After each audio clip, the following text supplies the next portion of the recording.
Bismillahirrahmanirrahim. Assalamualaikum warahmatullahi wabarakatuh. Rekan-rekan semuanya, kita lanjutkan materi hari ini membahas mengenai akuntansi aset yang ada di dalam sektor publik. Teman-teman yang kita hormati, tentu saja di dalam pemerintah daerah, kita berbicara sektor publik pemerintah daerah, di dalam proses tata kelola pelaksanaan kelembagaannya pasti eh, ada pembiayaan, pembelian aset, penjualan aset, kemudian adanya investasi, kemudian juga ada kewajiban-kewajiban untuk menyelesaikan utangnya. Nah, akuntansi pembiayaan di sini, jadi kita fokus pembiayaan di sini adalah setiap penerimaan yang perlu dibayar kembali. Jadi pembiayaan itu keluar karena adanya penerimaan yang perlu dibayar kembali atau pengeluaran yang diterima kembali. Baik pada tahun anggaran yang bersangkutan ataupun pada tahun-tahun anggaran berikutnya. Nah, jenis-jenis pembayaran di dalam pemerintah daerah ini ada sisa penghitungan anggaran tahun anggaran sebelumnya atau silpa. Jadi misalnya tahun kemarin itu ditetapkan APBD 1 triliun. Nah, ternyata pendapatannya adalah 1,2 triliun. Maka ada anggaran lebih nih 0,2 triliun. Nah, itu kemudian nanti akan dihitung sebagai sisa lebih anggaran tahun sebelumnya. Ini digunakan untuk pembiayaan tahun berikutnya. Lalu di pemerintah daerah itu pasti setiap tahun selalu menyisihkan adanya dana cadangan. Dana cadangan itu atau dana abadi ini digunakan untuk jaga-jaga kalau terjadi sesuatu yang tidak inginkan dan diperlukan dana darurat, maka ada dana cadangan. Nah, ketika dana cadangan ini dicairkan gitu kan, maka nanti eh, akan diterima tuh ke uang dari dana cadangan. Nah, kemudian ada hasil penjualan kekayaan daerah yang dipisahkan. Misalnya, daerah itu punya aset-aset daerah, misalnya seperti mobil dinas, kendaraan dinas, dan lain sebagainya. Itu disebut penerimaan, yaitu kalau kendaraan itu dilelang. Karena sudah masa pakai selesai, kemudian dilelang, nah ini menjadi penerimaan di daerah. Kemudian ada pinjaman. Pinjaman ini Pinjaman ya kita bisa pinjam dari masyarakat, dari BUMN dan lain sebagainya, dari pemerintah pusat atau pemerintah daerah yang lain itu juga penerimaan pinjaman. Ada juga penerimaan piutang daerah. Nah, kemungkinan ada penunggakan pajak. Nah, itu juga termasuk penunggakan pajak kan piutang. Kemudian kalau pajak itu tersaur, lah itu menjadi penerimaan daerah. Kemudian untuk pengeluaran pembiayaan di sini ada pembentukan dana cadangan. Biasanya setiap tahun ada investasi untuk memasukkan dana cadangan dana cadangan daerah. Kemudian membangun BUMD, membelikan alat-alat BUMD ini investasi pemerintah daerah, ada penyertaan modal. Kemudian ada pembayaran pokok utang. Jadi kalau punya utang ya kita harus mengangsur utang. Itu kalau kita ngangsur, nah itu ada pembayaran pokok utang. Ada lain pengeluaran kalau kita memberikan pinjaman ke daerah lain, itu pemberian pinjaman ke daerah lain. Jadi ini ada jenis-jenis pembiayaan dilihat dari segi penerimaan, ada yang kita sebutkan tadi, kemudian yang pengeluaran yang kita sebutkan tadi. Ini perlu kita pahami. Nah, kemudian eh, terkait investasi, nah, ini sebelum ke investasi ada contoh jurnalnya dulu. Jadi kalau ada penerimaan itu dicatatnya hanya jurnalnya estimasi perubahan saldo anggaran, SAL. Berapa rupiah dalam debit, kemudian kreditnya penerimaan pembiayaan. Apa dalam kredit? Kemudian kalau pengeluaran, ada pengeluaran pembiayaan apa, estimasinya estimasi perubahan SAL. Apanya tadi tergantung kasusnya apa. Ini ada pembiayaannya ada sekian ini, kemudian pengeluarannya ada sekian ini. Ini jurnalnya. Kemudian akuntansi untuk investasi. Nah, investasi adalah aset yang dimasukkan untuk memperoleh manfaat ekonomi. Nah, seperti memberikan manfaat ekonomi yang didapatkan oleh pemerintah daerah apa misalnya ada bunga, ada dividen, ada royalti, ada manfaat sosial untuk meningkatkan kemampuan daerah. Jadi akuntansi investasi ini berarti bagaimana pencatatan bahwa daerah itu melakukan investasi, kemudian kita menerima manfaatnya, berapa besar manfaatnya.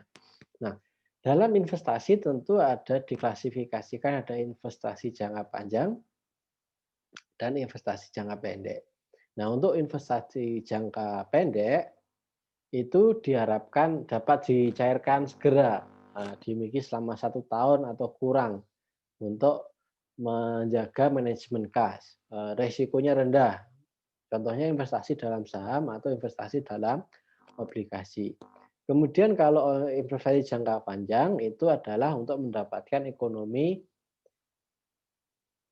manfaat ekonomi atau manfaat sosial yang lebih luas dari 12 bulan. Jadi misalnya investasi jangka panjang itu yang sifatnya permanen. Misalnya investasi pembangunan BUMD, alat-alat BUMD, penyertaan modal itu investasi permanen. Jadi sifatnya ada permanen. Kemudian yang non permanen itu bisa investasi jangka panjang.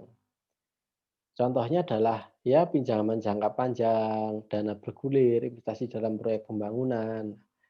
Nah, ini kan manfaatnya pasti jangka panjang. Kita lihat dulu, misalnya ketika pinjaman jangka panjang, utang itu kan sebagian dari investasi juga. Jadi kita utang misalnya jangka waktu 20 tahun dapat sekian triliun, itu kan jangka panjang.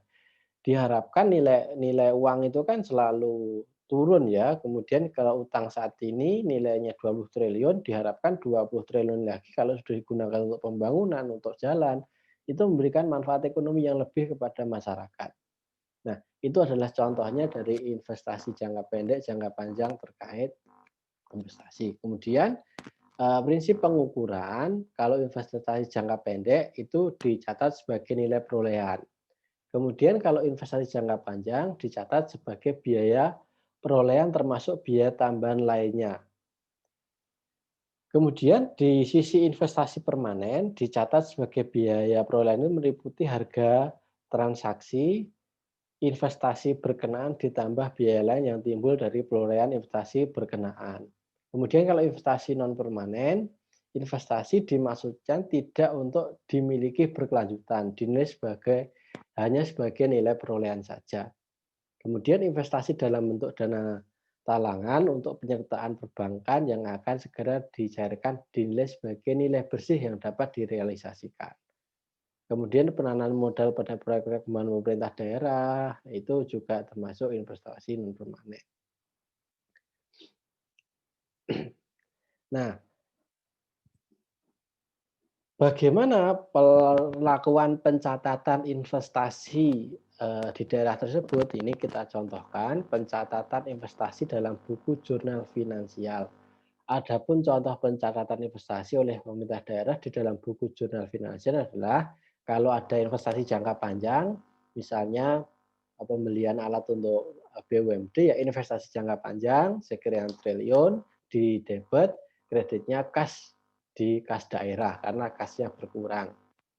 Nah, kemudian dalam pelepasan investasi jangka pendek berdasarkan dokumen transaksi yang dimiliki WPKD, fungsi akuntansi WPKD mencatat kas di kas daerah di debit serta pendapatan bunga LO dan investasi jangka pendek di rekening dengan jurnal. Nah, ini misalnya kas di kas daerah, di debit, pendapatan bunga, investasi jangka pendek. Nah, ini kalau misalnya mendapatkan bunga deposito dari bank, kemudian karena bunga deposito itu kan menambah uang ya. Nah, itu maka dicatat pendapatan di kas Di kas daerah bertambah, kreditnya pendapatan bunga, kemudian investasi jangka pendek. Kemudian terkait perjanjian utang misalnya ada apa namanya, kita melakukan pinjaman setelah dilakukan pemeriksaan, otorisasi, apa namanya, bukti-bukti ada, maka kewajiban jangka panjang itu dicatat, kewajiban jangka panjang itu didebit, bagian lancar utang jangka panjang di kredit. Kemudian terkait akuntansi kewajiban. Nah, akuntansi kewajiban itu timbul karena adanya utang dari peristiwa masa lalu yang penyelesaiannya mengakibatkan aliran keluar sumber daya ekonomi pemerintah. Nah, utang juga ada utang jangka pendek, ada utang perhitungan pihak ketiga, utang bunga, bagian lancar utang jangka panjang, pendapatan diterima di muka, utang beban, utang jangka pendek. Kemudian kewajiban jangka panjang itu ada utang dalam negeri, utang luar negeri, dan utang jangka panjang lainnya. Ini adalah utang yang dapat dilakukan di pemerintah daerah. Nah, prinsip pengakuan dan pengukurannya, kalau kewajiban diakui jika besar kemungkinan sumber daya ekonomi akan dilakukan untuk menyelesaikan kewajiban yang sampai saat pelaporan dan perubahan tersebut menilai penyelesaian yang dapat diukur dengan Anda. Jadi misalnya kewajiban utang jangka panjang itu yang dijadikan agunan ya sumber daya ekonomi yang 20 tahun itu masih tetap ada kan gitu. Itu sebagai jaminan utang jangka panjang. Kemudian kewajiban diakui pada saat dana pinjaman diterima dan atau pada saat kewajiban timbul. Jadi ketika pemerintah daerah mencatat utang itu timbul, utang itu dicatat ketika utang itu kasnya sudah diterima di pemerintah daerah dan mewajibkan pemerintah daerah itu timbul kewajiban untuk melakukan pengangsuran. Itu dicatat seperti itu. Kemudian kewajiban dicatat sebagai nilai nominal, kemudian kewajiban dalam mata uang asing dijabarkan dan dinyatakan dalam mata uang rupiah menggunakan kurs tengah Bank Indonesia pada tanggal neraca. Jadi ketika kita utang dengan uang asing, dolar, ya nanti ya di pengalinya ketika dolar naik ya dengan nilai rupiah. Jadi kita tetap menggunakan nilai rupiah kepada nilai dolar tersebut. Jadi kalau utang asing, utang tahun 2000 nilai dolar misalnya 5.000 sampai sekarang belum lunas nilai dolar 14.000 ya itu berapa? Itu menggunakan nilai kurs rupiah untuk melakukan penyicilan atau melakukan pelunasan utangnya. Maka ini juga harus hati-hati dalam melakukan perhitungan utang menggunakan nominal uang luar negeri. Nah, kalau pencatatan kewajiban ya cuma kewajiban jangka panjang di debit, kas di kas daerah ini kalau apa namanya dalam buku finansial kalau timbul. Nah, saya kira itu terkait akuntansi, pembiayaan, dan investasi serta kewajiban. Nah, ini sebagai gambaran saja kalau dalam ujian soalnya kemarin hanya sampai di jurnal dan apa namanya membuat realisasi itu. Saya kira cukup untuk materi ini. Terima kasih. Assalamualaikum warahmatullahi wabarakatuh.